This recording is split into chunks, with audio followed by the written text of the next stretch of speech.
What's up everyone? Welcome back to Fish Hex. Today's video is a 1 month update on the planted tank here in my son's room. And 1 month ago, actually, 1 month and 2 days ago, we started this tank.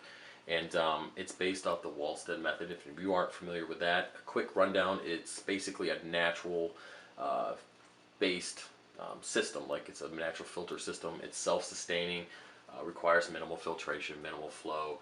And basically the plants support the fish and the fish support the plants. It's all an enclosed looped system. What I have is about 1 inch to 1.5 inches of Miracle-Gro potting soil covered with 1 inch to 1.5 inches of gravel that I got from Home Depot.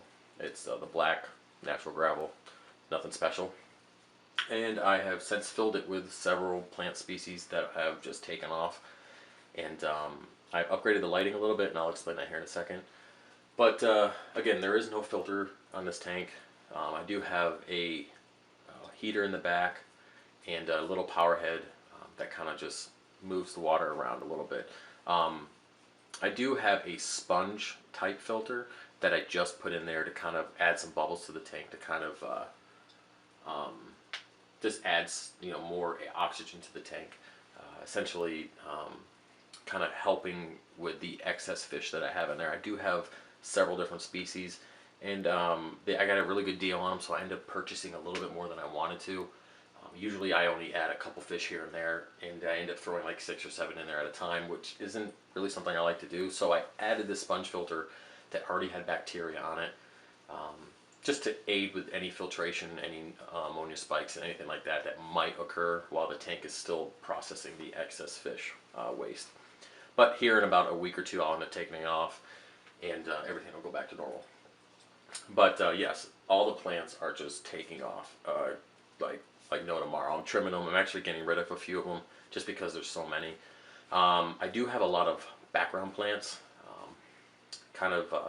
My goal is to have them grow up, cover the filter, the heater and the power head essentially, and then kind of sway over and kind of float on the surface a little bit, and then just leave the foreground plants to kind of stay about bottom to halfway up the tank. I'm kind of going for a jungle look, kind of going for just a mass amount of plants, good places for the fish to hide, and just looks natural in general. I'm not really looking to do any kind of particular aquascaping or anything like that like I have done in the past with planted tanks. This one's more or less just something else to look at, because we have the reef tank and we have the zeolite tank, and that's a particular color, with the blue and the purples and kind of stuff like that. This one is just like straight green and natural, and that's kind of I like to come in here and kind of sit in the chair and just look at something different than the reef tank. And it's relaxing, it's calm, it doesn't make any noise, and it's very good for the baby's room. At night when the lights go off, there's 2 blue LEDs that shine out on the tank, which give the tank and the room like a blue glow. And if you don't already know, I have the hanging canopy, okay, and the stand, all do-it-yourself, custom everything. And then this is a 2 foot by 2 foot by 2 foot acrylic tank, all right, and I had that custom made for me as well, and it's sitting on about a 1/2 inch piece of styrofoam just to take out any imperfections in the wood. All right, so as for lighting, let's go ahead and move a little bit closer here. Sorry if this blinds you guys, but I wanted to show you what I got going on. Hopefully it'll focus. Now I'll point out here, I have a 75 watt planted bulb, 75 watt planted bulb, 150 watt planted bulb, and then these 2 here are 75 watt daylight bulbs. Okay, so I have a lot of watts on this. I think it's like 400 and something watts, 460, 70, something like that. So there's a lot of light on this tank. Now the only plans I have for injecting or anything like that, I'm not doing any CO2 or anything like that, but I will add the XL, like the plant fertilizer stuff. That's about the extent. I'm not going to put anything special in here, no CO2. I just don't have the patience to deal with CO2 right now with everything else going on in my life and in this hobby. Plus, this is my son's room, and I don't want CO2 canister in here. Just don't want it. Don't want to take any chances of him messing with it. Nothing. Just not going to happen. So this tank is going to be all natural. There is a lot of lighting. Not having any algae problems right now because I am using RO water for these water changes.